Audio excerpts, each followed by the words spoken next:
Достор, барыңыздарга ассаламу алейкум. Бүгүнкү видеороликте биз кайрадан счетубузду разгонять этебиз.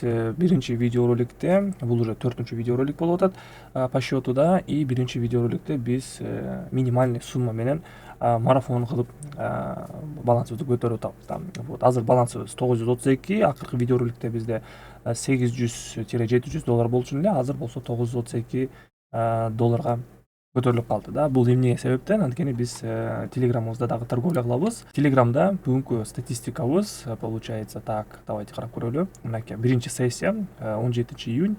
Получается, мынакей начинаем торговлю деп жаздым. Старт через 5 минут и кетти да. Мынакей евро турецкая лира отисин ачабыз. Далее евро турецкая лирадан вниз 2 минут. Итог плюс биринчи. Далее экинчи сделка тоже ушул эле валютная парадан. Евро турецкая лира отиси вверх 2 минут, и бул сделкабызды дагы успешно плюска жаптык. Ушу менен 3, 4, 5 сделка менен сделкаларыбызды плюска чыгарыппыз да. То есть получается бир эле минус болуптур мынакей статистикабызда да. И 5 плюс да. Ушу менен где-то приблизительно 90% прибыльных сделокко чыгарыппыз да. Вот. Ушул сигналдарды менен сиздер дагы торговля кылсаңыздар болот. Бул жакта сиздер анализ кылбайсыздар. Болгону группага кошуласыздар и все. Каждый день 2 мал торговля болот. Күндүзү саат 3-тө жана кечинде саат 9-да. Также достор, бул жакта телеграмыбыз бар, ачык телеграмда. Ушул жака жаңы видеоролик чыкканда биздин статистикабызды жана постторумду ушул жака киргизип турам. Ссылка, как обычно, комментариянын башында тапсаңыздар болот достор. Итак, давайте мы анда торговлябызды баштай берели. Бизде валютная пара аут доллар OTC. И сразу байкашым боюнча биз бүгүн индикаторлор менен торговля кылбайбыз. Биз анализ кылабыз да. Как обычно, биз сиздер менен бул жакта анализ кылганды и торговля кылганды үйрөнөбүз да. Вот, без каких-либо индикаторов, без графиктен эле анализ кылып сделка ачабыз. Итак, австралиец доллар OTC. Көрүп атканда деле бизде 5 минуттук таймфрейм экен. Так, 1 минуттук таймфреймге өтөбүз и байкайбыз да. Мынакей азыркы учурда бизде графигибиз уровеньге келиптир. Мынакей зеркальный уровень сопротивления деп берсек болот да. Вот. И также биз эки уровеньди коебуз. Приблизительно ушул жакта да бир уровень бар экен. Так, экинчи уровенибиз бул жакта экен. И в принципе биринчи уровеньден бизде азыр небольшое пробитие болуп атат, но бул жакта 1 минуткө сделкабызды повышенияга ача беребиз да. Вот, кичине жетишпей калдым. Астыраак уровеньден ачсак жакшыраак болмок да. Ну ладно. Так, ушундай уровеньдерди коебуз. Кааласаңыздар 2 минуттук таймфреймге коюп алып туруп анан уровеньдерди койсоңуздар жакшыраак көрүнөт да уровеньдер мынакей. Так, бул жакта дагы бар экен бир уровень. Так, дальше дагы бир уровень коебуз. Бул жакта экен дагы бир уровень. И в общем ушундай уровеньдерди биз сиздер менен коюп чыгышыбыз керекпиз да. Вот, сетка кылып и көрүп атканда деле бизде мынакей көп уровеньдерде отскок болгондорду байкасаңыздар болот. Негизи видеороликтер күндө чыгып турат, чтобы темадан калбаш үчүн канал катталабыз достор, лайктан басабыз. И каждый видеоролик чыкканда, если даже көрбөй калсаңыздар дагы, сиздер телеграмда ссылка болот, ошол ссылкадан көрүп алсаңыздар болот да. Вот, бош убактыңыздарда. Так, биринчи сделкабыз минусовой. Так, дальше дагы 2 сделка ачамын. Эмиден эле бизде график азыр уровеньден разворот болуп айланып атат да. Вот. И если мындай карап көрсөк, 1 минуттук таймфреймде мынакей эмиден графигибиз биринчи уровеньден, мынакей бул жакта зеркальный уровень бар болчу, и ушул уровеньден бизде азыр графигибиз отскокко кетип баратат да. Вот. Мынакей. Бул жерде зеркальный уровень, далее бул жакта снижение кеткен. Ну, эми бул жакта мен глобально мындай көрсөтүп атамын да, уровеньдерди карабай эле да, мынакей. Далее пробитие, үстүнкү уровень сопротивленияга келди. Бул жакта график турду, скальпинг болду бул жакта. И дальше биринчи зеркальный уровеньге келди да. Бул жакта биз сделкабызды разворотко повышенияга ачып атабыз да. Так, 2 секунд 1-0 есть. Биринчи сделкаларыбызды биз кайтардык и плюска чыгып кеттик да.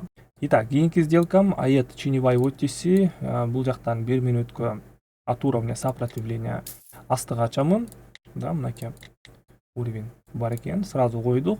И также 2 минуткө коебуз дагы. Бул жакта дагы эми жакшы уровеньдерди коюп чыгышыбыз керекпиз да. Мынакей бул жакта уровень бар экен. Дальше бул жакта уровень бар экен. Мынакей как раз ушул уровеньге келди. И в общем ушул эле жетишет, потому что график азыр үстүдө эле турат да. Вот, так. Мынакей экинчи уровеньге келди, астыраак уровеньде. И бул жактан давайте биз перекрытие ача берели. мен ойлоп атам жакшы точка деп. Бул жакта мен уже повышение качамын. 1 эле мүнөткө. Надеюсь, 1 мүнөт жетишет. А то кээ бир ситуация болот. Рынокто башында видеороликте биз 30 секундтан ачып аткан элек. Биринчи, экинчи видеороликтерде кээде 1 мүнөттө көп болуп калат же болбосо аз болуп калат да.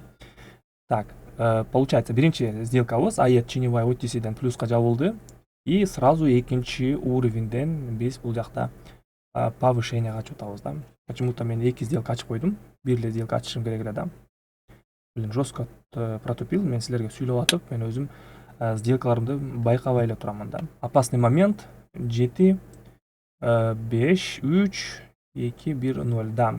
Кийинки уровеньге бизде график получается түшүп кетти да. Так, ладно. Но хотя бул жакта мынакей график кайрадан астыдан үстүгө келип атат экинчи уровеньибизге. Бул жактан биз 1 мүнөткө азыр сделкабызды понижение ачабыз. Так, биз 2 сделка ачкан элек. Ошондо 5 сделка ачат экенбиз да. 5 сделка пониженияга. Так. Күтөбүз эми. Скорее всего, биздин экинчи уровенибиз туруштук берет. Анткени биз графигибиз байкап турганда деле үстүнкү уровень сопротивлениядан мынакей эң үстүнкү сопротивлениядан отскок берди да. Разворотко кетти. И дальше график ичине дагы астыраак кетиш керек да. Мынакей 3-чү даже уровеньге чейин түшүш керек да. Мен анализим боюнча анткени эң үстүнкү сопротивлениеде мурунку остановкадагы бул жакта остановка болгон да. И бул жакта как бы графигибиз резкий спадка кеткен да. Значит, бул жакта бизде күчтүү продавец бар экенин мен түшүнүп атамын да. Ошондуктан дальше бул жакта график снижение керек деп атам. Так. Ой-ой-ой. Мен ойлодум эле бул жакта азыр 2 сделка астыңкы эле плюска жабылды, калгандары минуска жабылат деп, но все же сделкаларыбызды плюска жаптык, достор. Да. Все нормально. Ладно, дальше идем. Дальше уровень дагы деле бизде сакталып турат. Бул жакта уровеньден дальше үстүгө көтөрүлбөй атат. Возможно, азыр секирип кетет, но байкайбыз. Мынакей дагы деле уровеньди пробитие кыла албай атат. Так. И күтөбүз. Дагы бир свечка. Күтөбүз. Так, все. Ушул жерден давайте бир сделка снижение ачайлы да. Айтканда деле бизде мынакей уровень сопротивления, көрүп атканда деле үстүнкү уровень сопротивления и график бул жакта как бы көтөрүлүп келаткан моменттен ушул жакта мурунку ситуацияда разворот болуп кеткен да. То есть бул уровеньде сопротивленияда күчтүү продавец бар экен деп айтканмын да. Вот. Паденияга түштү. Далее график кайрадан экинчи жолу келип атат и мен ойлоп атам дагы бир глубокий коррекция болот деп да. Вот. До 3-чү уровеньге чейин мынакей. Ну, байкайбыз. Возможно, даже и андай болбой калат. Анткени бул рынок, и рынокто ар кандай ситуациялар болот да. Так, 10 секунд. Опасный момент. 3 2 1 0 жок. Дальше график үстүгө кетип баштады. Значит, дальше бул жакта бизде азыр колебания цены болот экен да, уровень сопротивлениядан. Ошондуктан давайте анда эмесе башка валютный парадан сделка ачабыз. Кийинки валютная пара евро японская иена OTC. Так, бул жактан сразу 2 сделка сниженияга ачамын. Так, ичине жетишпей калдым окшойт да. Үстүрөөк уровеньден ачсак жакшыраак болмок, но бул жакта бизде мынакей линия тренда. Линия тренда бизде бул жакта үстүнкү уровень сопротивленияларды сразу байкашым боюнча бизде отскоктор болгон да. Именно линия трендтен. Вот. Мурунку ситуацияларды байкасаңар болот. Отскоктор 1 2 азыр 3-чү касаниядан именно разворот болуп аткан ситуациядан мен сделкамды сниженияга ачтым да. Так, кандай жабылат экен? 5 3 2 1 0. Да, на волоске. Так, дагы 5 опцион ачамын. Бул жакта дагы бир жолу сниженияга. Но ситуация бул жакта түшүнүктүү деп ойлоп атам да. Мынакей. Подъем, понижение, подъем, понижение, подъем, понижение. То есть мынакей биздин сопротивлениябыз. Линия нисходящего тренда болот да. Вот. И приблизительно вот такой вот уровеньдерди да койсоңуздар болот. Мондайларды. Вот видите? Остановкалар ушул жакта да болгон. Так. Но в целом мурунку эле кайталанып аткан ситуация бул жакта кайталанып атат. акыркы 2 подъемдун 3-чү подъему дагы бизде мынакей сопротивление линия трендтен отскок берди да. Вот.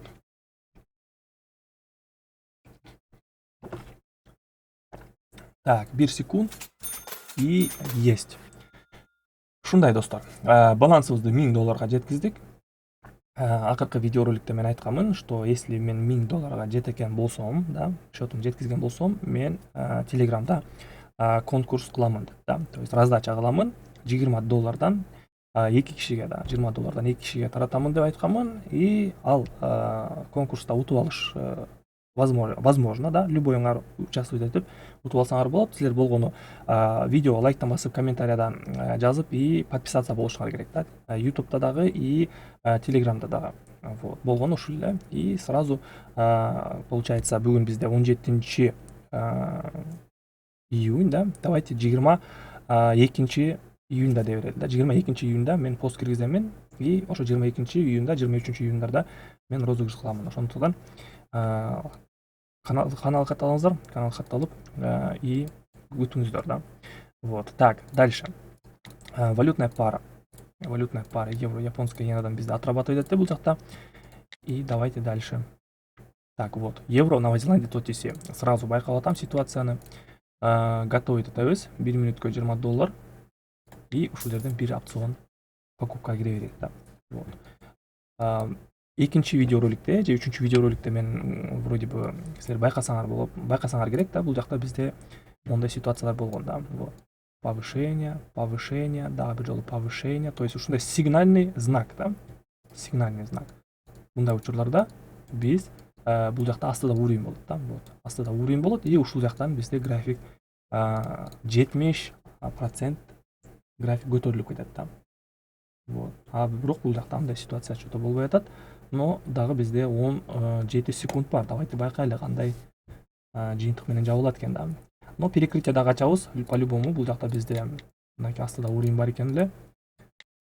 И ошондуктан график по ходу дела астыңкы уровеньден көтөрүлөйүн деп чечти деп ойлоп атамын да. Так. Даярданабыз. Кээде ситуация даже мындай уровеньге да жетпей калат да. Ошондуктан ушул жерден ачып берели. Сразу 300 сделка. Кээде уровеньге жетпей калып резкий подъем болуп кетет да. Ошондуктан сразу күтпөй ача бериш керек да. Если даже кайра график түшүп кете турган болсо, да. График кайра эле түшүп кете турган болсо, биздин астыңкы уровенибизге анда ал жактан дагы бир жолу шанс беребиз да.